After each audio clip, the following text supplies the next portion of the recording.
You've arrived. You're in the right place. 8:30 Eastern Time, Wednesday night here at Mark Rogers TV, the voice of college football. Our special Miami edition each and every Wednesday with Cam Underwood from State of the U. So lock it in for the next 60 minutes or so. We'll see how it goes.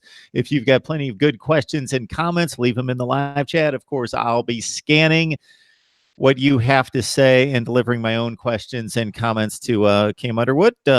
Please check out the previous videos because Cam's been on just about every Wednesday for several months, breaking down Miami football for us each and every week. Cam, how you doing tonight? I'm good. Feel good, feel strong. Hanging out in my newly air-conditioned home because my air conditioning broke earlier, so I had to have that serviced. But whatever. So it's nice and comfortable now, so I'm good and comfortable to talk some Miami football. So let's have some fun. Hopefully, with a smile on your face, you're able to enjoy it without looking or thinking about what was probably the bill.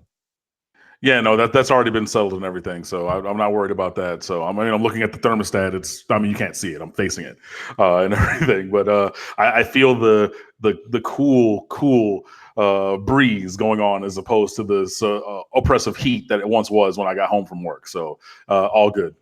Unfortunately, that's not a concern here in Connecticut. After a few days dipped into the 80s a couple of weeks ago, we've been mired in the mid 50s. Yeah, it needs to turn into spring here sometime soon. It's awful. That would want to warm up, but it's always warm here, so we're pretty good. Cam Underwood, State of the U. Please check out him and the rest of the staff and what they have to offer there. Again, SB Nation State of the U, and I'm sure most of the people watching know exactly where to find Cam.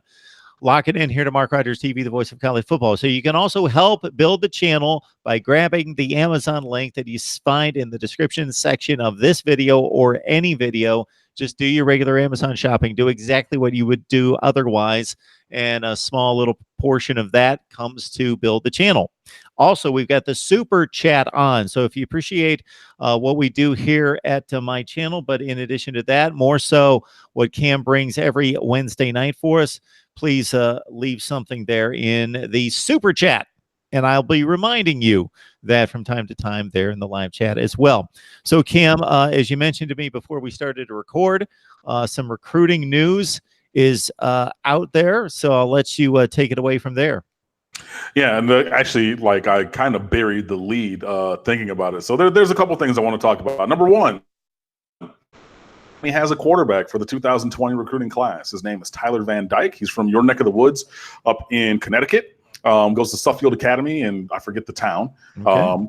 6'4", 216, rocket arm. Guy can move a little bit. He's not a Tate Martell kind of Johnny Manziel scrambler, but he is athletic for his size. You see him running around, making guys miss, extending plays, rolling out on his highlight film.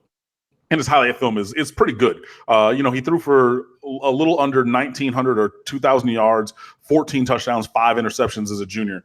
So, you hope that those numbers are going to go with a 57% completion percentage.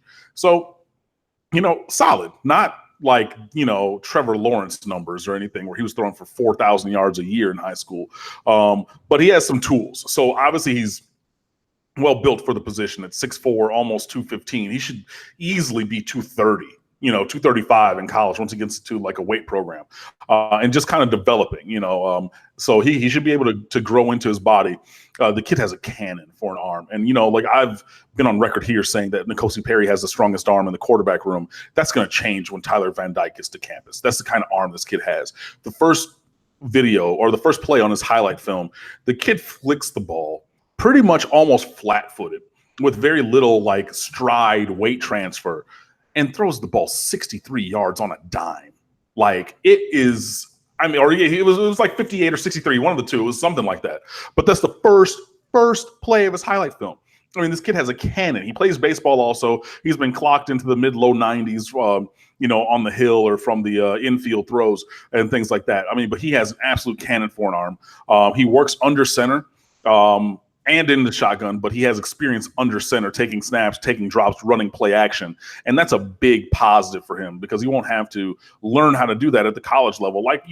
Basically all three of these quarterbacks and Peyton Matoka when he comes in, all the quarterbacks for this year really having their first experiences under center. That's not the case for Tyler Van Dyke. So, he's the guy that Dan Enos wanted.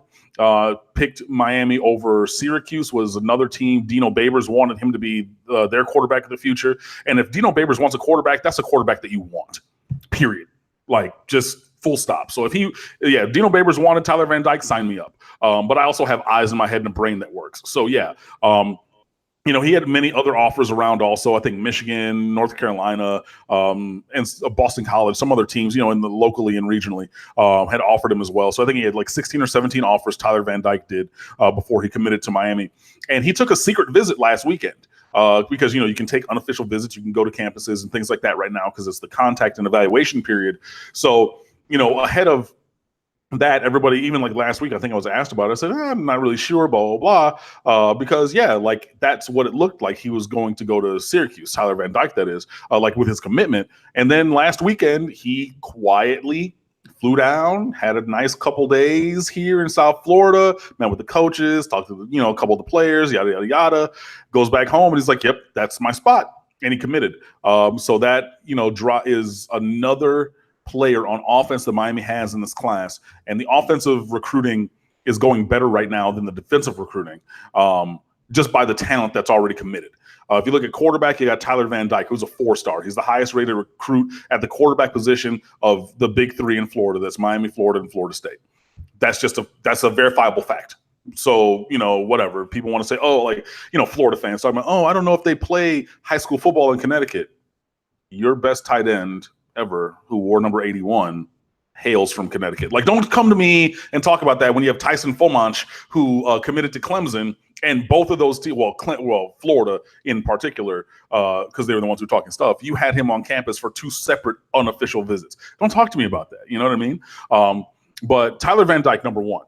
You got Don Chaney Jr. at running back, who's a top 5 running back in this class. The kid is an absolute athletic freak. You got Marcus Fleming, who can fly at wide receiver. You got Brian Robinson, who's an all-around beast at wide receiver. You got Dominic Mammarelli at tight end, who's 6'4", 235, plays in a wing T program, so he's a good blocker and way more athletic than you would think because, Naples High in Naples, Florida doesn't really run that many pass plays for him, but he still makes plays. If you're looking at the skill positions on offense, dude, they're doing work.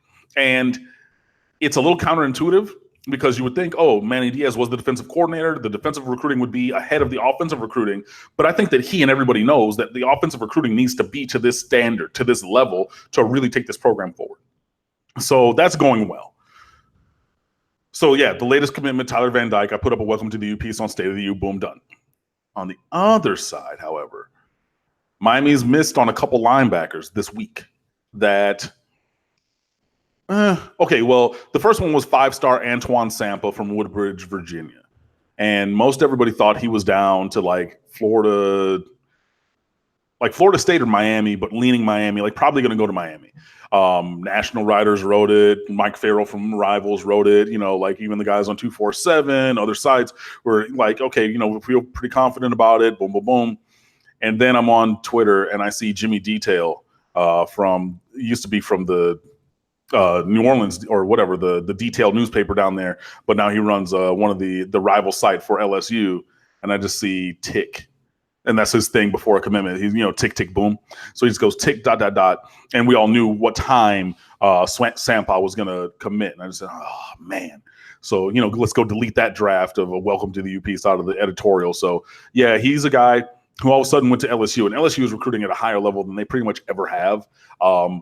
You may make your own guesses and about why, but I mean, they got a 5-star Raheem Jarrett, 5-star wide receiver from Washington, D.C., all of a sudden, who was not looking at LSU. They get Antoine Sampa, who wasn't looking at LSU. They get Jermaine Burton,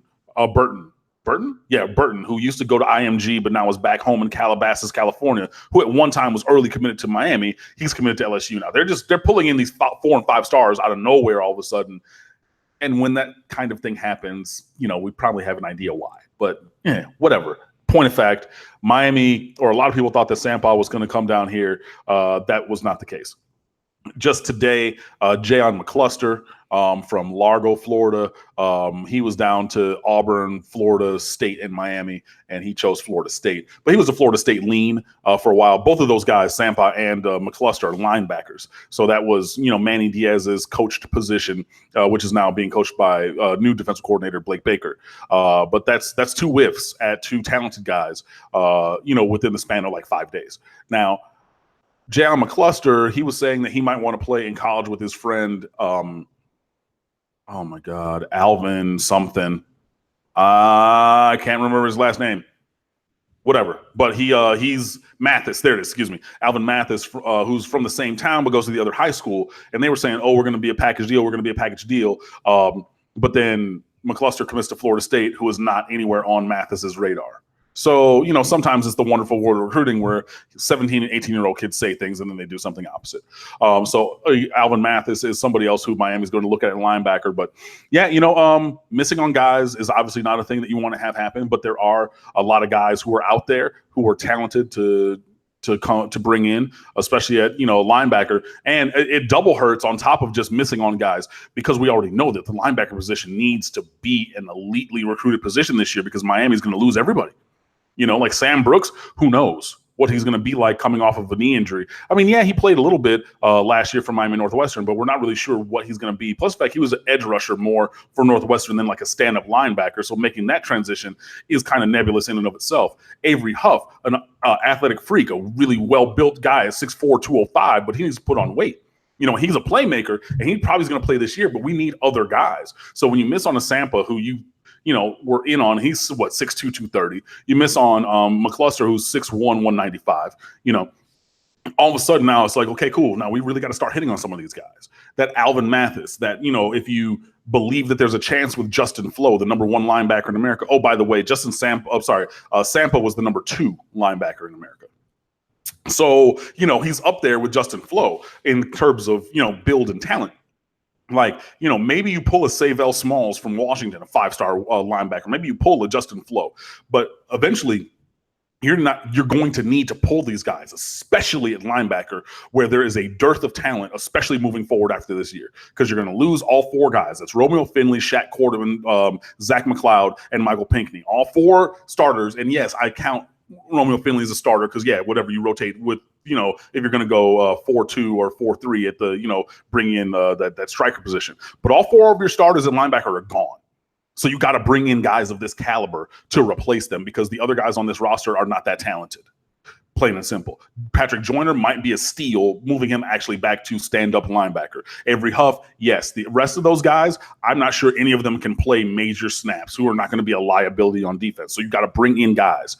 So missing on Sampa and missing on McCluster are not necessarily the news that Miami wanted, but there are other guys out there, and hopefully we can make moves so that we can have a celebration, or I can have fun talking about it like I did with Tyler Van Dyke, the new quarterback commit, when we get some linebackers in this class.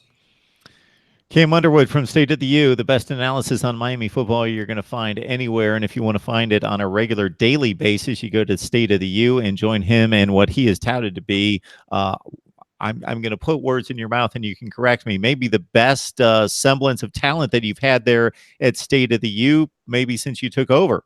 Absolutely. 100%. We have some really great guys, and they're doing some really great work. Especially just this week, Matt Washington, he quarterbacked our NFL draft coverage, and he's still doing stuff with that. Joining him on there were Austin Pert and John Camera, and they're still doing Procane's perspectives, I think they call them, of where those guys and how they fit with their NFL teams. We're going to do some Q&As with the NFL sites about where our guys went. On top of that, Marshall Thomas is just killing it. Gabby Arudio, who's our basically beat writer now. He's down there all the time on campus for all of the events and all, whatnot, just killing it. Justin DeTavio with his X's and O's. He even had a film breakdown of Tyler Van Dyke, which is another piece of content that's nice and free 99 for you on State of the U. I mean, we just have guys who are killing it. I mean, it's getting to the point where I'm doing writer recruitment, so I'm reading all these audition pieces and applications, and I'm trying to, put together who are going to add to the staff. But I have not written enough, and it's all these other guys who are carrying the website. So I know that people like seeing my byline and hearing what I have to say. But I haven't written much recently, and you could argue that the quality of content has gone up with me not writing. That's the kind of staff that we have. And I don't just say it because it's, the website that I happen to manage. I really honestly, truly believe it. I read every single word every day. And I honestly promise you, if you're a Miami Hurricanes fan, this is the place to go. This is the place to be. And this is what you should be reading, because we have some really, really great guys. And man, I'm telling you, it's going to be tough sledding for me to choose what, 4, 5, or 6 that I bring in, but I trust and guarantee you that they will be to this level. And I mean, we keep producing great time. I can't even say they keep producing great content. I'm eventually going to get back in there with the creating also, but I mean, no, we have a great group. And I mean, I honestly and truly believe that, because like I said, I can go missing and the show don't stop and it keeps getting better. Well, I know that the work that you and other SB Nation managing editors, did I get that title correct? Have to do most of the time is do exactly what you've been doing for years and years, and that's manage the site, but also write and keep up with everything. And when you can put yourself in a position where you can finally do the number one role and do the things that come with managing the site, and then leave it up to others to write, and you can capably cover the teams and feel good about what's going to be posted, and not have to feel as though you need to be the person, well, no, I better take that assignment because that's really important and I don't have anybody else that can do it. And I'm sure that's been the case in the past. We have 116 on the line. So what typically happens is we're 15 minutes into it, and obviously a number of you, it takes it. So this is for anything else. Subscribe to the channel, because I send out the notification a few hours in advance, so the people that are subscribed get the notification, know that we're going on live at 8:30 Eastern time. So if you're not subscribed, then you just kind of stumble upon it and try to figure out when we're going to be on. So that's one other reason to subscribe to the channel. We have had a number of really good questions, and also I greatly appreciate, and Cam does as well, the number of people that are contributing right here. So let me start with, and I'll get to everyone eventually. We'll start with J Love T. Thank you so much for the contribution for Cam and myself. Question for Cam: do you agree with me that cornerback is a weakness, especially having Bandy as the number one corner? Not saying Bandy is not a beast, especially at the slot, but we're talking cornerback number one. I mean, I think that cornerback is an issue that needs to be addressed. I know that Miami is potentially looking at bringing in a cornerback and or a linebacker off the transfer portal before this season, just so that there is depth. Marshall Thomas, one of our guys, he wrote about the KJ Sales from North Carolina, maybe bringing him in. Antonio Howard, who was a Miami native. I forget where he played previously. I think it was West Virginia, but he's another guy who's out there available. So yeah, adding talent is probably a thing that Miami would want to do in a perfect world at cornerback. I'm perfectly fine at the college level with having Trajan Bandy as my number one, because Trajan Bandy is a dog. I said it even when, people asked me about him when he was committed to Oklahoma. I said he's short, but that kid can play. Like he can hoop metaphorically, you know what I mean? Like he's 5'9", but he's well built. He's stocky. He has great technique. He's going to fight. He's very athletic, so he can jump. And I mean, yeah, obviously he's not going to jump with every 6'7" receiver on every play. But buddy has springs and he's going to play. So I mean, and he's a really great technician at that position. And he played a lot of outside cornerback last year. You know what I mean? He wasn't just a slot. He played, cornerback like CB2, like where he's on the outside playing against X and Z receivers. Like that dude can play. So no, I'm not at all concerned about him as the number one cornerback because of his height. Nope. And we've seen other guys of that size or similar size, Tyrann Mathieu, other guys who are not 6'1" with long arms, who are, 5'9", 5'10", in that range. And Bandy's like a solid 5'9". He's not 5'10", but you know what I'm saying? Like undersized, shorter guys. But again, he's stocky and he's cocky and he has that Miami attitude, and he's going to play it. He's going to bust your ass. Like, go back and watch Trajan Bandy's highlights. Like he's not going to lay down for you. I mean, you know what I mean? He is shorter than some other guys at that position, but it's very few times that you would really notice that, because guys are taking advantage of him and his abilities in coverage. So in general, I do think the cornerback is something that needs to be addressed, maybe by bringing somebody else in. But no, I do not have any compunction or pause whatsoever with Trajan Bandy being my number one cornerback at all. Cam Underwood, State of the U, joins us here at Mark Rogers TV, the voice of college football, each and every Wednesday night. And I appreciate the support in the live chat, both the comments and then the contributions. Realize that we do this here every day. and Cam is the cream of the crop, but we also have a number of other people with 247 Sports, Rivals, SB Nation that come on a regular basis. Steve Days, Michigan podcast the other day, just laying down the Michigan football knowledge like no other. Steve Hellwagon just a few minutes ago. The segment will be released here very soon on Ohio State, on and on and on. Florida State with James Coleman, a former Florida State football player. So we do it up big here. We do it up all the time, and we hit the major programs. And let me make a caveat. Deeper Rot, we love you, and we love your Texas comments. Yeah, and you know I love covering Texas football, and I do my best covering Texas football, and you're here for the Miami chat start to finish every week, so thank you so much for that. But keep in mind, it's funny because Deeper Rod telling everyone that he loves the channel and we've got the best college football channel, then he complains that we talk about Miami too much. Okay, let me relay something here. My aim is to cover college football across the board. And then obviously as teams go 11-1, I'm going to cover them more than the teams that are going 2-10. Obviously, I'm going to give attention to winning teams, but I'm going to start out with a level playing field, meaning if I could get 5,000 views for having a live stream on Oregon State football, I would do an Oregon State football live stream, but nobody's going to watch. So I had a suggestion for Colorado spring football report. I will do that just because I promise, but nobody's going to watch it. So you need to, if you want me to cover other teams, I know that their fan bases are not as big as Miami, Ohio State, Clemson, etc., but they're substantial in their own right. You know, there's 50,000 people at the Oregon State football games every week. There are people that want to consume Oregon State or Minnesota football, but it's not as large, but they're probably underserved. So if you could get my content out to that fan base and bring them in, so be it. I will talk Minnesota football. We'll do a Minnesota live stream on here if that's what you like. But Miami brings in views, just like the other teams I just mentioned, Florida State, Ohio State, Michigan, and that's the deal. So I've got to balance those two things. If Purdue goes on an 11-game winning streak next season, I'll talk a ton of Purdue football, even if nobody's watching it. You can understand my approach here. Mike Williams, thank you so much for the contribution. Dennis Wilson, I hope I did not lose your question. I'll look for it in just a second, but on the way to it, I stop where Ashley Pownell. I hope I pronounced your last name. AJ! Yo, that's my homeboy. Okay. Are we pursuing the DB from UNC?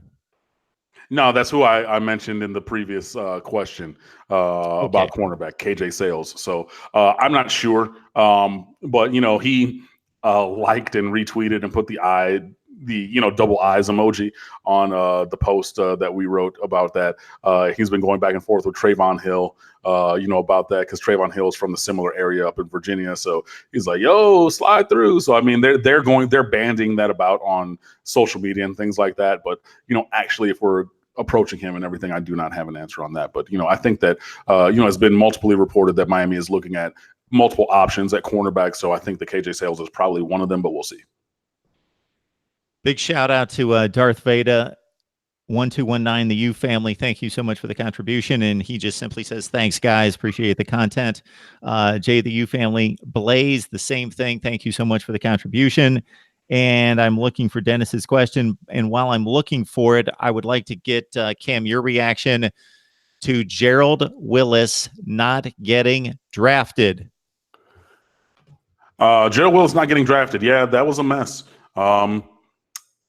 That was a mess. And, for a guy who should have been first team All-American, that's really disappointing, and I know he's a fifth-year senior, and there's an age thing that goes with that. Like I'm playing MLB The Show, and I don't try to draft guys in the video game who are 23 or 24. You want to draft the 18, 19-year-olds for longevity purposes. So, the fact that he was a fifth-year senior might have played into it. But Manny Navarro from The Athletic, he and also the Sun Sentinel and also Miami's rival site, Kane Sport, they all wrote pieces about this. And, there were just multiple issues. And this is pretty much what everybody thought. Number one, the University of Florida and their coaching staff from when Gerald Willis was there talked negatively about him. being a troublemaker and things like that. And, if you think back to yourself when you were 18 or 19 years old, you listener, watcher right now, probably made some wise or unwise or indelicate decisions. And Gerald Willis did the same thing. A point that was brought up in one of the pieces that I read, one of those, I forget which one, so forgive me. That's why I tried to name all of the pieces or all the outlets that wrote them. Two of the players with whom Gerald Willis had big problems and confrontations in his year at Florida, their fathers were Fred Taylor and Jack Del Rio, who are well connected in the NFL. Both of them, Jack Del Rio's been coaching in the NFL for years, well connected. Fred Taylor, same thing. So if those guys are talking to their peers and colleagues, hey man, don't take this kid. And they're on the same age level, so they're not even talking up in a chronological way to guys in the front office. They are their actual peers and have been for many, many years. So if they say, hey, do not take this kid because this kid's a jerk because he did whatever to my son and he's got to pay the price for that and there's got to be consequences for those actions, you're going to listen to that, especially if you're friends with Fred Taylor and Jack Del Rio. So that's one thing. The coaching staff at Florida, when he was there, they reportedly were very negative in their comments about Gerald Willis, as were coaches, plural, from Miami during the Al Golden and Mark Richt tenures. I don't know who those coaches are, obviously, but when you have coaches from 3 different regimes at 2 different schools, including the school from which you are graduating now, that's problematic. And I don't necessarily agree with what they're saying, but I don't necessarily have the full story either. But when you put all those things together, that is more than enough for him not to get drafted. Players have gone undrafted for far less than getting in fights with the sons of 2 well-known NFL people who are still associated with the league and getting negative recommendations or negative stories, negative feedback from coaches at 2 different schools and 3 different coaching staffs. Guys have gone undrafted for far, far less.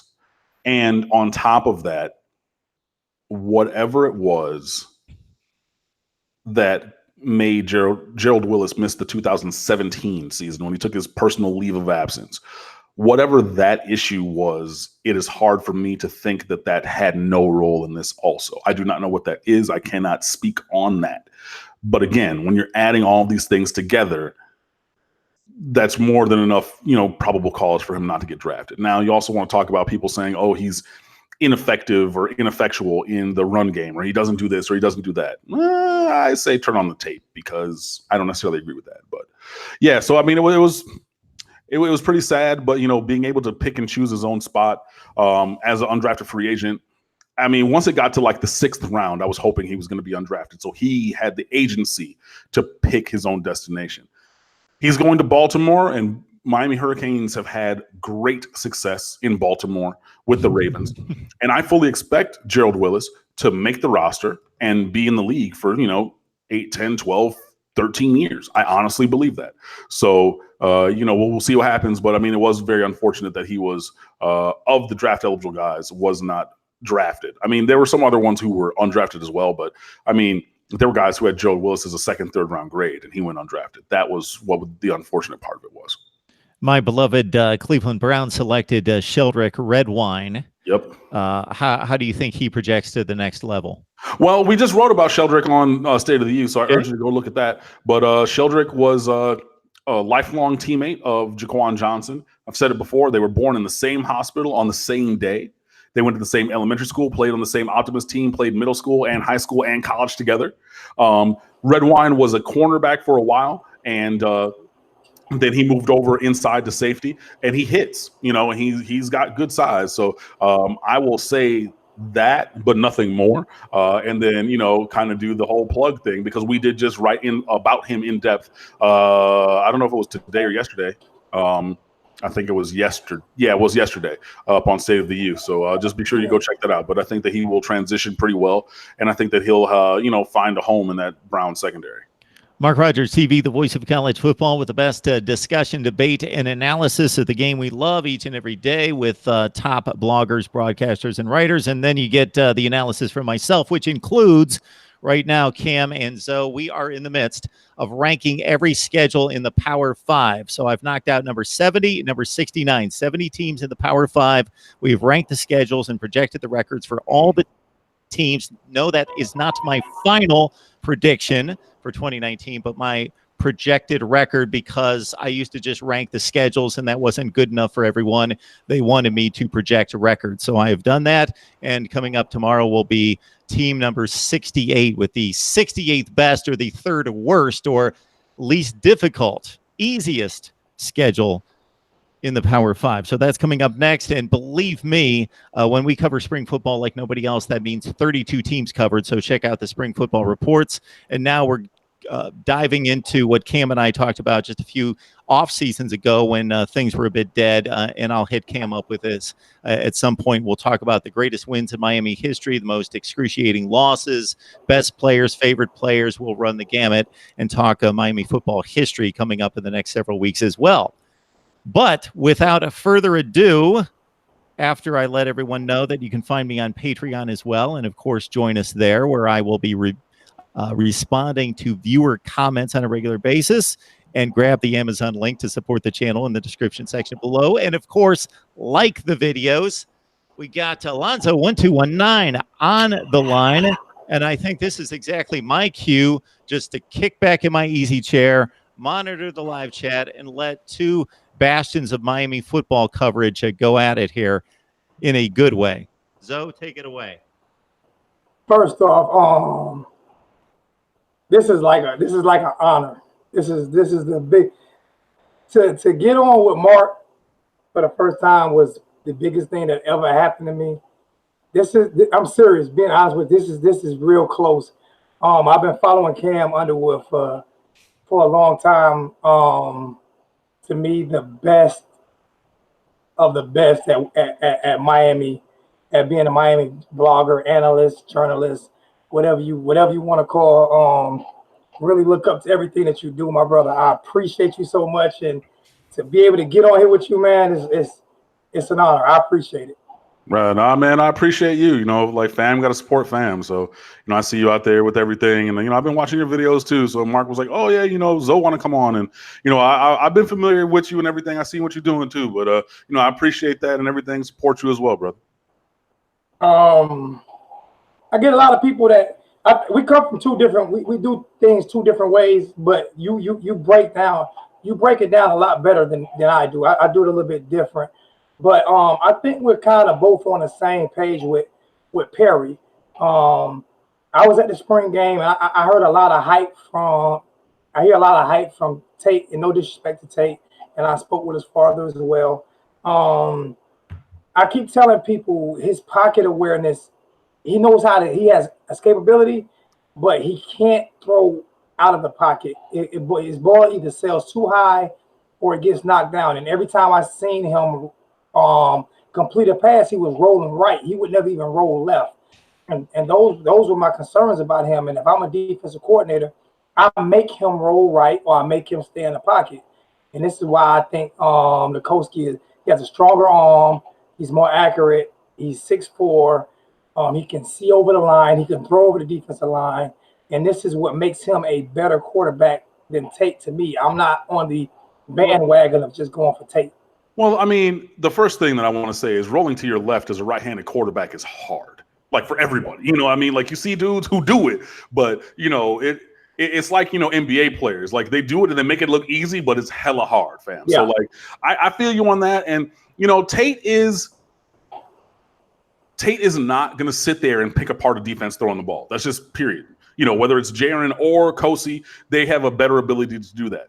You know, I am a Kosi fan, but I want the best player to play. So if that's Jaron or Tate or whatever, you know, but I'm not on anybody's bandwagon right now as far as quarterbacks. Like my personal fave, if I set the blog aside and everything, and like it's funny that you say we do things differently because like some people, you know, sometimes when I'm not like on Twitter or like on the website, I'm just with like the homies and everything. Like, no, we're very much the same, but I try to put that in a packaged kind of way. You know, because if you just say, oh, like I'm a fan and everything, people won't listen to you. But if you have stats and figures, then people sometimes will.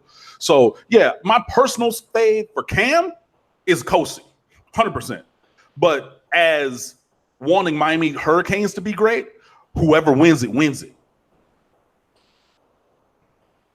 And I agree with you 100%. I agree with you 110% on that. That's why I try to break it down to where I look at like how many drops did a quarter, because people like to talk about completion percentage, but drops are never by the completion percentage. So you don't people don't look at those things. And that's why I try to break it down that way. I just do it in a barbershop talk type of way, but I still try to bring stats, but nowhere near as good as you are. And the wholesome one is another one who understands this. I played football my whole life, so I know how to play football. I know how to talk football. I'm not an analytical stat guy, but I know for a fact, and I coached high school football for like 6 years, so I know as a defensive line coach. So I know for a fact if a quarterback has one dimension, which is running or rolling to one side of the field, it's going to be easy for me to defend that. And that's what I looked at tape. I wasn't looking at his high school film. I didn't care about high school film. I don't care about a game when you got in as a backup and did mop-up duty. I care about what you did on the field. And I was totally against the Mark Richt hire because I live in Columbia, and I knew what he did with Georgia. Okay. And him and his son totally hindered Malik, because Malik's best game was as under Larry Scott. Larry Scott, dude, yeah, that was his best game ever. I mean, that was just like, that was Mark Richt looking out for his son. I mean, if we keep it a buck, you know what I mean? Yeah. Like, yo, bring him down. Has this new wife. They just had this baby. You know, unfortunately, the baby had a medical condition, and they had to pay for that and everything. And like, I'm not wishing ill upon anybody, especially a baby. I'm glad that the baby is fine. But like, it wasn't because he earned that job. It was because he was his son, so he put him on. So yeah, I mean, he didn't have the ability to coach that. Like, clearly, we saw that. He's not working now. Put it that way. He's the one coach who hasn't got hired. Like the one. The one. And I looked at it, and I told people, I'm like, when your freshman quarterback is smarter than your coach, you have a problem. Yeah. And I just looked at those things, and I'm like, you can't. And Malik Rozier I kept saying it all year long. I said it last year, and Malik Rozier summed it up for me with that interview that he did with when he did that, and I was saying that same thing all year long. And when he said that, I was just like, I felt validated, because I was like, somebody in the locker room say what I have been saying all year long, and you don't have to know everything about football to know football. And I explain it to people, but you, on the other hand, I'm telling you, there's two guys that I really look up to when it comes to talking stats on Miami Hurricane football. You're number one, and the wholesome one is number two, because he's just the wholesome one. You guys just, you get it. And that's why I continue to read your blogs. I continue to listen to when you talk, is because you guys get it. And like I said, I might do it a different way, but I learned so much from what you guys do, and it makes me better.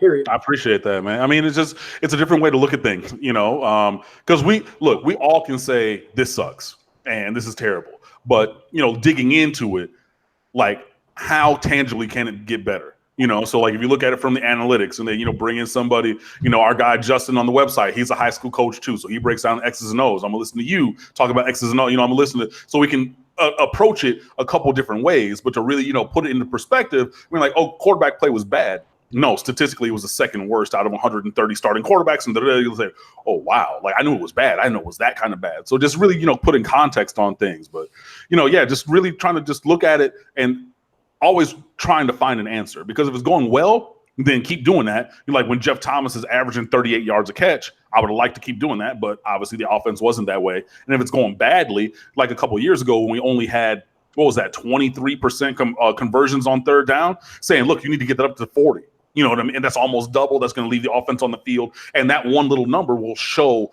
tangibly, you know, just such great success or, you know, progress moving forward. And that's really just what it's about, I think, at least for me. And I argue with everybody when everybody say offensive line. And I tell people, you allowed 2.6 seconds to get rid of the ball in college football. Miami averaged 2.7 last year. So if you're at 2.7, you're above average. Mm-hmm. So it's not, you can't blame the offensive line. Well, we can't run the ball. Well, when they know for a fact you have 4 plays, the defensive coordinator is going to sit there. He's going to say, you know what, I dare you. I'm going to stack the box with 12 players, and I'm only allowed 11 men on the field. Yep. I'm going to put 12 players in the box, and I'm going to dare you to beat me. because you can't, because it's not that you can't beat me, it's that your play calling is going to allow me to dictate what I do. So, and actually the LSU defense coordinator basically said that. He said, I wasn't concerned because I knew they only had a couple of plays, and that's bad. Yeah, I mean, and you know, when Miami finally went to something a little different, you had that crossing route, the two real great catches by Jeff, the one that was behind him. You know, he had ran a crossing route and was open in two different windows before Rozier finally hit him way over here on the sideline. And then the one down the middle of the field late on the post route, which was, I mean, obviously it was underthrown, but like it was incredible that Malik put that ball between three defenders. But that was like, those were the two plays really that were a wrinkle off of what a normal play would have been. And those were the two, I want to say, two biggest gains in that whole game, or two longest plays for Miami's offense. So yeah, that just backs up exactly what you're saying. And no motion in the offense at all last year, like zero motion. Not even just last year, fam. No, the year before. No. I'll go back. Tell me, when was the last time that you saw motion? Not even last year or the year before. Keep going back. When was the last time you saw motion? Jared Fish. Thank you. Which was what, 09? Oh no. It's we haven't moved across the formation in a decade. Like, not even short motion where you like take the 1 and 2 receivers and you bring the one inside, so all of a sudden they're stacked or something. Not even that small motion. Not even going across the formation. Nothing in a decade, yo. Like, that's what I'm talking about. And he's supposed to be an offensive guru, and it's like, and I think, and I didn't see Brevin Jordan get his first catch until Nikoski played. He had a catch earlier before that, but the thing with Mark Richt being an offensive guru is he thought he was better than everybody, so he didn't need motion because the plays are going to work. Yeah, well, now he's an analyst, so it's. I mean, more power to him. I mean, it's good work if you can get it. You know, you got no stress of winning and losing and still get paid hella cash. Yeah, he's getting paid, but my thing is, it's like you're good at what you do. You're great at what you do, and this is your passion. So even if you got more money, if you got less money to do something a little bit easier, you would still feel like, damn, I should have listened to somebody, like, for real, because this is what he wants to coach. Nobody can tell me he doesn't still want. He has the urge to coach. It's just that, like you say, he's smarter than everybody. When you're smarter than my grandfather told me that a man who knows everything knows nothing. Yep. And that's what he did. He knew nothing. When he hired his son, and he had his son calling plays last year. And a lot of people don't. I'm sitting here like, yo, his only job was he worked as a graduate assistant for 1 year at Georgia, and Rex Ryan's coffee boy. Yeah. And you jump from a graduate assistant to Rex Ryan's coffee boy to one of the most important coaches in college football, which is a quarterback coach. And I was still trying to figure out where those levels went. You know, and it's because the first two was based upon him and his career and whatnot, and that leap had nothing to do with his ability. It was his last name. I remember watching every analyst every time they asked about John. It would be like, so what do you think about John? What do you think about John? What is it? And Mark first answer, well, I love my grandkids. You know, yeah, because that's what it was about. And I get it. I'm a family person too. Like, I love my family. I'm not going to throw them under the bus for anything. All my cousins, my mom, like everybody, like, yo, I'm there for that. But I'm not going to lean on them in my professional situation. You know what I mean? Like, that's where the problem was. Because, yeah, nobody is saying that you can't love your family, you can't be here, you can't, do that. But when you're asked about doing your job and you're bringing up your family members who are not even a part of that industry. Because again, he didn't even say, oh, well, John's doing something. He said, I love my grandkids. What your grandkids got to do about you calling plays at 12, Mark? I don't care about your grandkids. No, you know what I mean? I'm a season ticket. I still buy tickets. I'm a season ticket holder. So this, guys, is the best show we've ever had. And I don't have to do anything. I just wind you guys up and let you go. Hey, man. There are people going crazy on the live chat. I believe it. I mean, we're just chopping it up, but I don't know what this says for me, but that's all right. Nah, it's all good. Zoe, let me ask you, what are you thinking about for this year? What do you think we're gonna do? What's like your initial impression, at least? All right, this is me, and this is not me because I wouldn't have said this last year. Okay. When Mark Richt left to me, it was we won a Super Bowl. Not that we won a Super Bowl. So I feel like there's only 2 teams on our schedule that has the talent that we have, and that is Florida and Florida State. I feel like we can. I'm not a big fan of Felipe, and I feel like we can beat Florida State. So if we don't slip up against one of those two, 12-0, but I think we'll lose by at least 10 points, if not more, to Clemson. I'm going to stop before Cam jumps in here just to let everyone know here that people are going nuts on the live chat. We've got 158 people on the line on YouTube. Tons of people are contributing, so thank you both very much. Appreciate that. I think I can go get a sandwich and turn the TV on and have a good time and let you guys just go to it. I mean, this is what I've been wanting to talk with Cam for, and I know he's a very busy guy. And I work 10, 12 hours a day, so to actually get on here with him was like, my goodness gracious. Because somebody who know, like I say, for someone, I pick his brain all the time. People don't realize, like, anytime he's on this show, I'm sitting here or I'm reading his blog and I pick to see what I can add. And same thing with the host one. Hey, so just don't forget to plug my channel because you plug it better than anybody. So just don't forget to do those plugs that are better than anybody. I'm gonna continue. This is what started me. Mark came. I think I had like 400 subscribers. I hadn't even hit 1,000 yet. And Mark said, "Come on, do the show. I like what you're doing." Okay, and that was it for me, man. I'm like, wow, and just so. And me and Mark disagree on things on social media, and it's never a disagreement to where it's an argument. It's a disagreement, a different. And don't ever surround yourself around people who agree with you all the time because they'll make you dumb. That's one thing I love about Mark. He's corrected me on his show a couple of times. I'll be like, man, for real. I mean, sometimes we're right, sometimes we're wrong. So I mean, and we all gotta accept that, from time to time. So I hear you. That's my place in life, though. When it comes to college football, I correct people on here. Hey, you've corrected me on Facebook too, so I guess Facebook, even social media, hey, I just know it's coming now, so I just deal with it. I just deal with it now, man. And what amazes me is like most people can't come on my channel and correct me. He come on my channel and correct me. Everybody else I'm cursing out. They're like, you don't correct Mark. I mean, so what? He's different. I'm gonna start talking about his kids. That's the best. His daughter came by when we recorded one time. She was in the background, so they had to have a quick conversation. But it's all good. I mean, I don't know about 12-0 about this year, honestly. I need to see something from the offense first.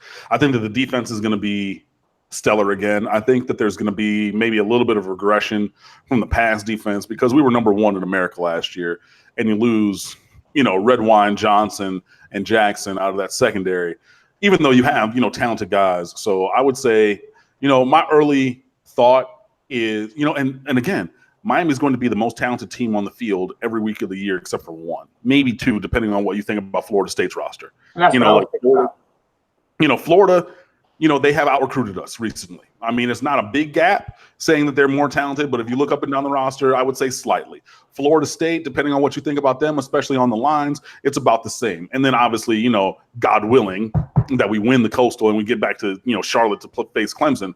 I mean, they're the biggest, baddest boys in town, on the entire block. So, I mean, right now, my gut says something like 9-3, maybe 10-2, just because.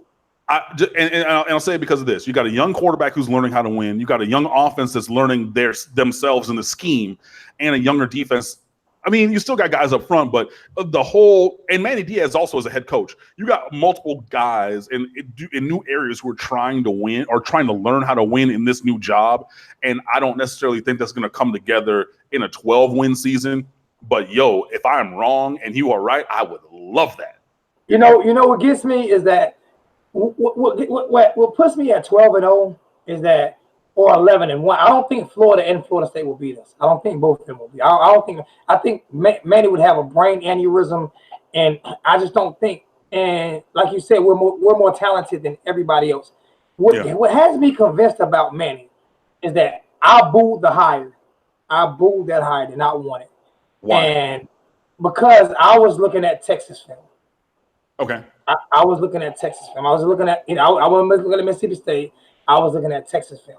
So I booed the hire, and I apologized by week 3. I was sending my apology letter into the University of Miami about the hire. And then last year, I started campaigning for him as head coach in waiting. But I watched what he did his first year at Miami. And usually as a head coach, your best asset is your assistants. Dan Enos is a hell of an offensive coordinator. Absolutely. Like you say, we're more talented than everybody except for maybe 1 or 2 teams. And that's where I came up with the 12-0, 11-1 at. That's not including AC. I don't believe we can beat Clemson, period. I mean, they mollywop Alabama. They're a different animal. I'm not even concerned about them right now. But if we lose to one team, it'll be one of those, and I don't think we'll lose again the rest of the season until the ACC championship game. Because we're just way more talented. And sometimes it's not just the talent, it's the dog mentality. And Manny Diaz is a dog. And he hired a bunch of dogs with him. And they're not going to sit there and say, be complacent, or no, when you mess up, they're going to let you know about it. And when you make a great play, they're going to let you know about it. And I'm 43 and I'm ready to play for him. I'll suit up for him and get hurt a couple times. No, I mean, I agree with you on that. Like, I'm definitely hyped with the energy that they have. My counterpoint to what you said is I have not seen this team be mentally tough, after a loss. I've not seen that in years. So if you say I've seen the defense do it. Well, I've seen the yeah, but that's only part of the team. That's Special what I'm saying. teams, offense, everybody got to do that. So I know that Manny has that mentality, but it takes a while for that to trickle down. You know what I mean?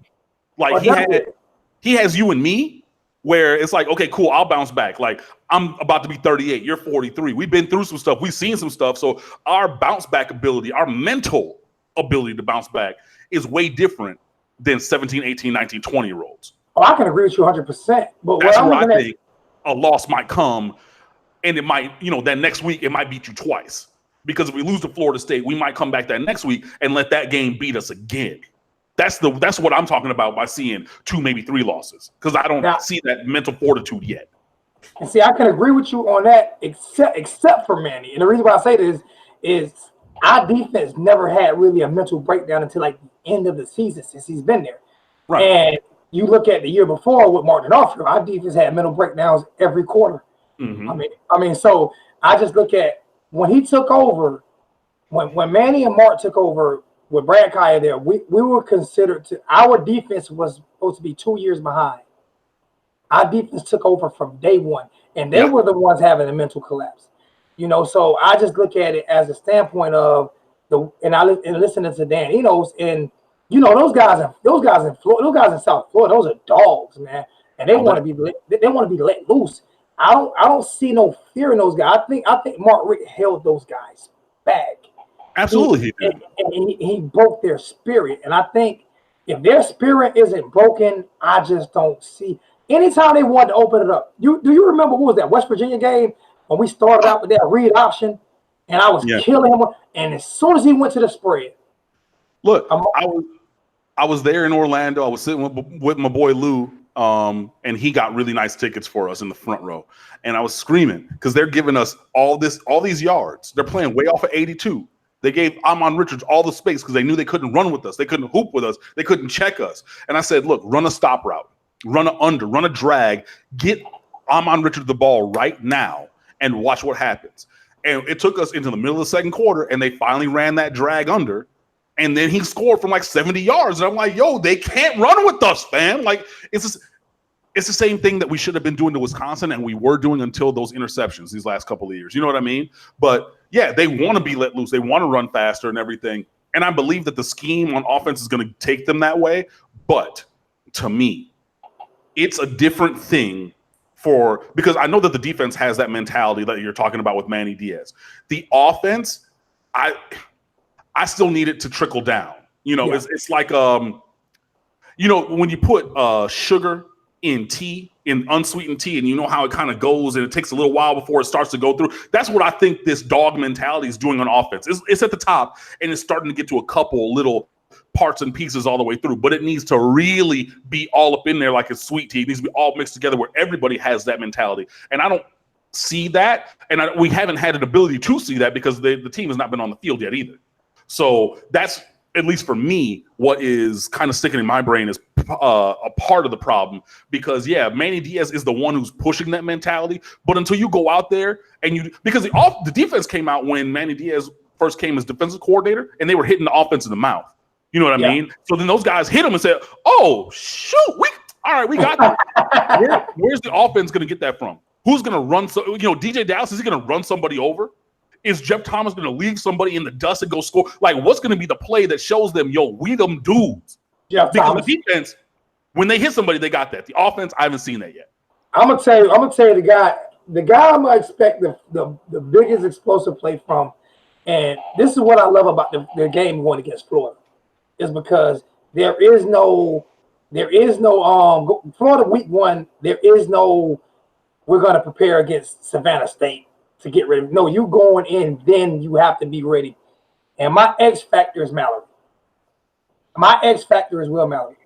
Because he is a dog. He is a bro. And you say who are we gonna get that play from? Do you remember the Mark Bavaro play against San Francisco when he carried about 50 San Francisco 49ers? I'm telling you, Will Mallory is going to hit a linebacker and then hit a corner and a safety, and that offense is going to get, whether it's a block or a catch, he's going to hurt somebody. And I think that's where our firepower is going to come from him, because he's that kid's. I did not know him like that until one game last year when he got hurt. Yeah, and this year. Well, and that's the thing with him as well, because in high school, for those who are watching and listening, Will Mallory was 6'5", 207. He ran like high hurdles in the 110. You know what I mean? He wasn't this 235, 240 beast like he is now. Solid. I mean, and yeah, just good weight. I mean, you just look, calves, thighs, arms, shoulder. Like, I know I'm talking about him like, like a piece of meat, but like, dude is well put together. Like he can sell some jerseys. But the point is, this dude, and I saw a bunch of people talking about it on social media recently. Brevin Jordan was first team freshman All-American. Brevin Jordan's going to be 3 years in the first round or second round NFL draft pick. Brevin Jordan is that dude at tight end. But in the long term, Will Mallory's ceiling might be higher than Brevin Jordan. I said that. I think it's higher now.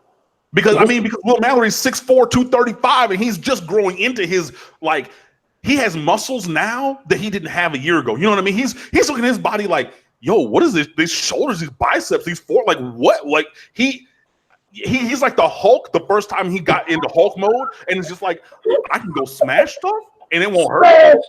You know what I mean? Like, Will Mallory, you might be right, dog. Will Mallory's gonna be that dude. Like, honestly, you see that stretch catch, the layout catch in the end zone. I said he laid out against like 14 players. I don't know how he got that ball, but it was just like, the one in Orlando. Yeah. Oh, that was so nasty. Yeah. And I'm also loving, and I picked on him so long, and I'm loving what Michael Irvin II is doing this year. I would love to see a 3 tight end set sometimes get those guys on the field, because just in some different situations where you can get mismatched out of that. Yeah, I think that we're going to see that. Obviously, you saw the mismatches when we're going 12, 1 back, 2 tights. But you can go with 3 tights and then, put Brevin in the slot and put Will on the line and Michael Irvin second at fullback. You can move them around. You can, because if you put them all in the huddle, you don't even know where guys are going to go. So who knows? But all 3 of those guys, especially with Irvin stepping up, where if one of those guys needs a breather or he gets dinged up for a play, and you put in 87 and you're not going to break down the talent base, you're going to leave, another 2 great or pretty good college 2 tight ends out there. That's going to be a big thing. And that's definitely going to be helpful, but we got options at pretty much every position. Hey, and that's why I say I'm not, the first game of the season is going to be like, this is going to be crazy. I can't remember. What year do you remember being this excited? I wasn't excited going into Mark Richt, I promise you, because I didn't want him. Okay. What year were you this excited that you can remember being? Oh, hang on just a second. Mark Richt, I'm going to come to his defense to a certain degree here. He finished in the top 10, 8 of 15 years at Georgia. He won close to 80% of his games, contended for SEC championships on a regular basis. I would think that you would have been maybe not excited when he was hired because he didn't win championships there. He won a couple SEC championships, didn't win the entire thing, but it looked really good, Zoe. No, it didn't. Winning, he was an underachiever. They go from not winning a bowl game for 11 seasons, I think is the number, to beating West Virginia, capping off that season in good style, 9-4. They had a really good recruiting year. Then they win 10 consecutive games. At some point, you had to feel good that, hey, we've got an established coach that has to be a top 10 or 12 coach in the nation, and he's put together 2 really good recruiting classes, and we're 19-4 in our last 23 games. Not one time. I looked at defense dominated every game. We won every game because of defense. We were 3 and out 90% of the doggone time. We won. We were. How are you almost number 1 in turnovers and almost dead last in points off of turnovers? How does that even equate? And that's what I'm looking at. He was horrible. He choked away. How do you let Missouri come in and win the SEC East twice? You choke it away one time, and they flat out beat you one time in the SEC. He let Steve Spurrier come to Carolina, who was a bottom feeder, and beat him up. Every coach in the SEC East beat Mark Richt, and it's easy to. My thing is, you look how many big wins did he get? What big wins did he get? He got a bunch of small wins. I could beat up. I don't want to derail you guys. Believe me, we could pick this up at some point, and I would be able to defend his legacy to a certain degree. No, he did not win a national championship. I'm just talking big games. There are other factors involved. He won big games. He won SEC championships. He won Sugar Bowls. He won big games. My thing is, he was the only. When Steve Spurrier left, it was him. When Steve Spurrier left, it was him, and he couldn't get the job done. And Steve Spurrier came back and took the Gamecocks to an SEC championship game. Thanks. The Gamecocks. You make some good points. For me, I don't know. There's been another year that really, and I don't even know how super excited I am. Miami is definitely taking steps up. I do appreciate Mark Richt for helping the program to get to a higher level. I appreciate Al Golden for getting us through what he got us through and putting us building a foundation. But to be really, really excited, you'd have to go back to 05, after we lost to what's the name? That Sugar Bowl to LSU when they blew us out. Yeah. But the year after that, you think, okay, whatever. That was a one-off thing. Miami finna bounce back, and then didn't. But other than that, it's been a long time since you could be really, really honestly hype about a season, to this kind of a level. But, I think that speaks to the job that both Al Golden and Mark Richt did, where I'm looking at the floor for this ceiling as being a 9-3 season. As the floor, as opposed to that being above the ceiling for many, many years. I could say I want to give a shout out to Opalaka 74 for my rings he got me. He's in the chat right now. Appreciate you, Opalaka. I was wondering where you got those. Opalaka 74 sent me all 5. I'll tell you what. I'm glad you mentioned Al Golden. Al Golden had one head coaching job, and that was at Temple. And he was there for 3 years, right? Yep. If you look at Mark Richt and Al Golden, you look at them together. Mark Richt, Al Golden was under sanctions the whole time. He was there, right? Yep. His rookie mistake was not firing Mark Northrup, right? Yep. Not firing Mark, because if you gave Al Golden and Manny Diaz, Al Golden may still have a job. He may. Manny Diaz. All right. So you gave Mark Richt Manny Diaz, and what did Mark Richt do with Manny Diaz? And he is supposed to be a better offensive mind, and that's my point. How can you have more talent than Al Golden? Al Golden recruited a number 8 recruiting class, if I'm not mistaken. 2012, 13, yeah. Other sanctions. So you have more talent than Al Golden, way more. We have more scholarships than Al Golden, and Nevin Shapiro's over our head, and y'all are basically neck and neck at Miami. And how does that happen with a guy coming from Temple compared to a legacy guy coming from a legendary legacy coach, Hall of Fame coach coming from Georgia. Well, like I talked about with Mark Richt, man, the candle was burned on both ends. Like he had no more juice left. And I mean, to run a program like this, even at an advanced age, you got to have that energy. You got to be in it to win it. You got to be willing to do all the things, all the recruiting, all the social media, all the glad handing, everything that you got to do, all that time and energy you got to put in there. You got to be willing to do all of that. And it just became very clear that Mark Richt was not there energetically and willing to do those things.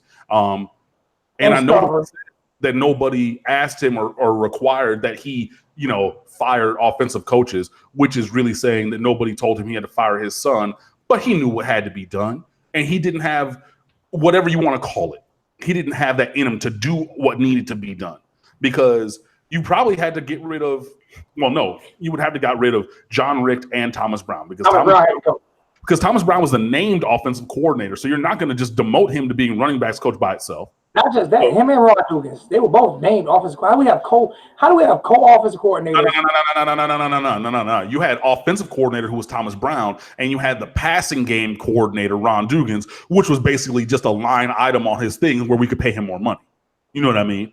But the offensive coordinator, the singular offensive coordinator on the team, was Thomas Brown. So to bring in OC, you got to get rid of him. And then OC is going to coach quarterbacks like Dan Enos. That means you got to get rid of your son or get him promoted elsewhere, which you didn't do. And then, I mean, if you're looking at all those things and you're like, yo, I don't know if Dugans is going to want to stay because we did give him the bump before the state calling. So now I got to replace 3 coaches on the side. Now the offensive line is pretty terrible because the scheme we're doing. So our offensive coordinator going to want to bring in a new guy anyway. So now we got to replace, cereals also. So as soon as you start going down that rabbit hole of looking at one thing, you see, oh, damn, I got to do all this. I didn't think he was there for that, and that's why he left. And I mean, I think we're agreeing upon, just maybe saying it differently. But yeah, there were things that needed to be done that Mark Richt, for whatever reason, wasn't willing to, or able to do, and that's why he left.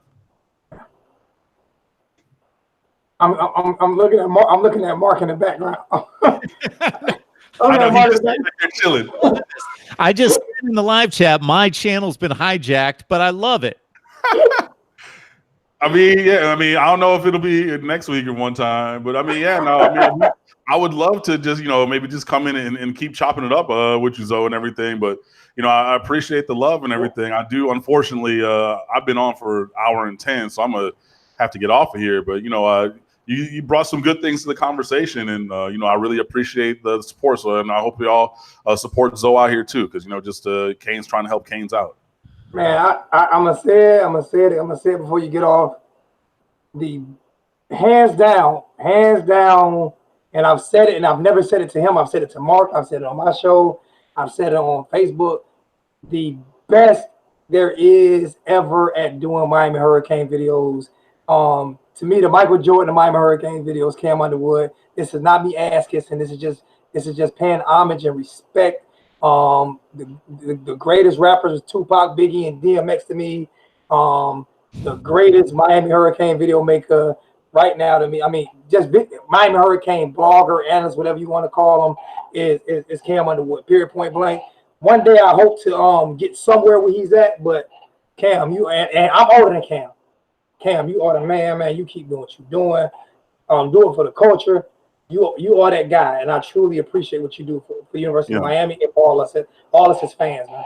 Yeah, man, I really appreciate it. I bleed orange and green just like everybody else. I wasn't born into it like a lot of you guys. I was adopted into it when I came down to UM as a freshman in 2000. But, I do try to just, give my take and support, obviously, the U and the Canes and, orange and green for everybody. So, I really do appreciate that support and everything. So, you got me by a couple years and everything, but, you ain't way up there, buddy. So, but I'm sure we'll run into each other maybe in Orlando for the opener or something. Please. But, yeah. I want to see you come after the game. If you get a chance, come by Duffy's. I'm going to give you the address. I'm doing something at Duffy's. I'm going to do the 1219 family reunion at Duffy's. Okay. Or maybe we can catch up at the tailgate because I'll be at the tailgate as well. So yeah, Yeah, I'll be out there. I'm trying to put together another happy hour event for the day before because we did one out in Dallas last year for LSU. So, put it together. I'll be there. You put it together. Yeah. So, I'll let everybody know. But like I said, man, I definitely appreciate that, Mark. It's always good on a Wednesday. So I'll just do my last little thing because I'm gonna get out of here. So, thank you all for supporting and watching and everything. Be sure you check us out. My personal Twitter is @Underwood Sports. The website's Twitter, which I also cultivate, is @TheStateOfTheU. We're stateoftheu.com, Facebook.com/TheStateOfTheU. Like I said, we are recruiting new writers. I'm not taking any more applications because I got enough already, but those should be up soon. We have a great collection of guys, and we do our best, to bring you the very cream of the crop best Miami Hurricanes commentary and analysis out there. So please be sure that you support, obviously everybody, but this is my plug for our website. So stateoftheu.com, come fan with us. Really appreciate y'all. I will put my application in, but you probably couldn't read it. so I'll make sure I don't do that. Nah, man. I mean, hey, just keep putting those video links. Everybody doesn't have to be a writer and everything. You know what I mean? That's why I like to diversify by doing podcasts and videos also, because sometimes it is good to get out from behind the keyboard. I feel you. I can barely type. Yeah, I mean, I guess that was that. Since you were born in the '70s, you ain't ever had to take that typing class like I did. But 2 fingers. no, not 2 fingers, bro. See, man, that's like when I used to teach and I had students trying to play piano with 2 fingers. You can't be going out here like that, so. Two fingers. Finger cane. Y'all are a mess. All right. Well, like I said, man, it was a pleasure, Zoe, honestly, and I really appreciate the support, man. So, I'll keep supporting you also. But, man, it was my pleasure, man. Mine too, man. I appreciate you, Cam. You have a good one, man. All right. Now, Thanks y'all so be much, good. Cam. All right, Mark. You guys have a good one. I'll see you. All right, so I guess we can wrap it up here. I would like to remind everyone that if you love what you just saw, you can see, maybe not to this degree, but you can see some great analysis each and every day. DeAndre, we appreciate the contribution on the channel. We had as many as just over 200 watching us at one time. We've got 158 on the line right here. And again, we appreciate the contributions. We had so many people contribute to the super chat. And so thank you so much for that. I don't know how many thousands of comments we've received. So, of course, just because of the nature of the conversation between Zoe and Cam, I wasn't going to get to the comments and questions and break up the great conversation that they were having. So I appreciate it. Again, you can support the channel by grabbing the Amazon link in the description section of this video or any of the videos. It doesn't change your Amazon shopping experience. It doesn't cost you a penny. Just grab the link. You're going to help build the channel. If you love what we do here in talking college football with the best discussion, debate, and analysis on a daily basis, then lock it in right here. Like, comment, share the videos, and subscribe. Join us on Patreon. I'm going to be over there breaking down viewer comments and basically looking over the viewer comments each and every week and responding to you. So join the party over on Patreon. And Zoe, I'll let you take it away from here. First off, I like to thank a lot of guys that's on my channel. First, I'd like to thank 786. I would love to thank 786. He's the guy on the ground. He's the guy behind the scenes, man, who gets me so much information. I love that guy to death. That's my big brother. He's down in Miami. The wholesome one,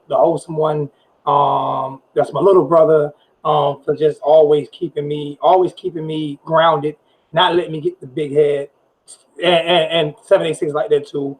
OG Club Kane, Ross, the man behind the scenes, Darth Vader, who's always there helping me, giving me a hand, and Baby Vader and Miss Vader, like I said, OG Club Kane, Opalaka 74. Now, I know I'm pretty sure I'm leaving out some guys, but you guys know who you are. Mark. I'm not leaving Mark out. Mark Dudley from the Michigan fan, who's always showing so much support. And the #1 fan of this channel, Mr. Mark Rogers, for giving me my first big break at doing these videos. Like I said, I was growing a little bit, and then when my first time on Mark Rogers, and even when people basically booed me and said that he was just he didn't know sports, Mark was like, he just does it from a different angle. And Mark has always been my biggest supporter out of anybody. I'm serious. I truly appreciate that. And I'm gonna take credit because I did give him that. He did not want to take that name, the voice of college football. He didn't want to. I kept that's your name. That's your name. And because he is. And last but not least, man, thank you so much, Cam. That will go in. You have to send me this video. You have to send it to me. I'm gonna keep the whole video. To be on with Mark and Cam. I couldn't have asked for anything better. I'm serious.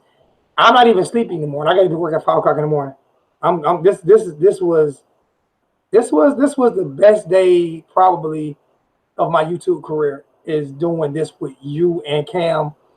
I couldn't ask for anything better, man. I love you two guys, man. Thank you so much for doing what you Mark, you the man, Mark. You are the man.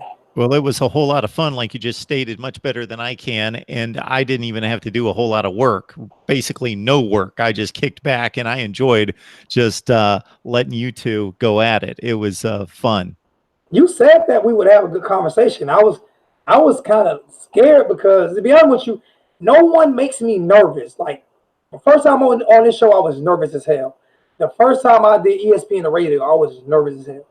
And the first time doing a show with Cam, I was nervous. I don't get nervous, but those 3 things got me nervous. I'm serious. I was sitting back watching. I'm sitting back watching the YouTube show like this here, just rocking back and forth, like, what am I gonna say? What am I gonna say? The first 30 minutes of the show, I'm like, oh my God, I'm not gonna make it. But man, I appreciate it, man. I probably can retire now. I'm on top. There it is. On top of the world. You're on top of the world, but you're somehow going to find yourself even higher than that. There's no doubt about that. We're going to keep going and going and going and not stopping. So for the people that are watching on Facebook, this was just a sneak peek into what we do here at Mark Rogers TV, the voice of college football. So I got to build the Facebook audience. I rarely do this where I go on Facebook Live, but I wanted to do this because Zoe and I are friends on Facebook, and I thought maybe some people would jump online. So thanks for all the people that jumped online on Facebook.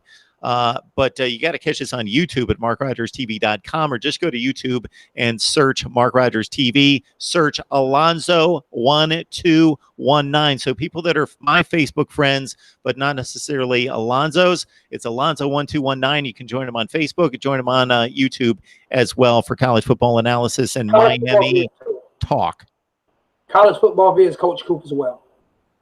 That's my brother. Check him out as well. Coop is a good guy, and he breaks it down a little bit different than everybody else, but he knows his stuff. So another guy that does Miami videos. That's pretty good.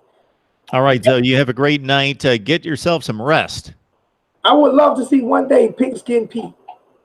He's crazy. That's my guy. I'm gonna. He's good. He's a Clemson video maker. I don't know what's going on in the Clemson fan, but he's great at breaking down analysis. I just posted a video with Pigskin Pete. It went up today. Thank you. That's my guy. I'm gonna let you get off, but what got me with Pigskin Pete is I went into he mentioned Miami, and he mentioned in the kind of, I thought it was kind of bad way, and I went at him in his chat. He told me, I know you, but I don't know you. I've never talked to you. You do your videos your way, and I'll do my videos my way. How about that? And I was like, okay, my bad. And ever since then, we've been cool. Peace, my guy. So I'm glad you did that with him. He deserves it. So. All right, so thank you so much. We will talk to you soon.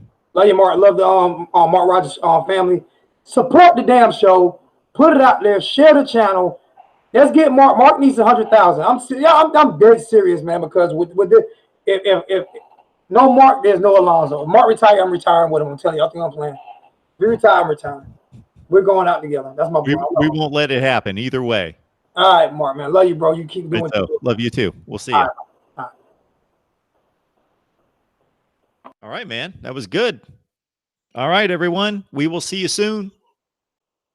I have recorded that on Facebook Live. It wasn't the prettiest thing we've ever seen, but I appreciate as many as over 200 people being online with us here on YouTube. And you guys, I also recorded Florida State Talk and Ohio State tonight, so that's going to be available very soon. Clemson, Michigan, and Georgia posted on my channel just in the last couple of days with some really good talk there as well. The schedule breakdowns are coming more your way. Army at number 70, Liberty at number 69. Who's going to be at number 68? My Power 5 schedule rankings and projected records coming your way in the next several days. I'm doing my best to release one per day. And then some other people gave me some great suggestions on some videos to cut. There was somebody out there that suggested today that I do a Mount Rushmore for college football programs. Maybe I'll get to that. I definitely want to rank the top 10 players at every position in college football for 2019. Now that we've passed spring practice, I wanted to get spring out of the way and be able to soak that in. And now that only a few teams have spring games left, be able to rate the top 20, the top 10 at every position, and maybe the top 10 in every conference. We'll see what we can do. I will do my best. As you support the channel, that gets us closer to going full throttle, full time, all the time. We'll see you guys very soon. Thank you so much for a great night. It wasn't just Zoe, just wasn't Cam, and certainly wasn't just me, because I just kicked back and listened to it. It was all of you contributing to the live chat. I was monitoring the comments. If you had any questions or comments that didn't get answered, and of course I just let those guys go, certainly ask those in the comment section of any of the videos. I'll get to as many as possible. I'm going to be answering questions over on Patreon, and we're going to build that platform as well. Right here at Mark Rogers TV, the voice of college football. We will see you next time.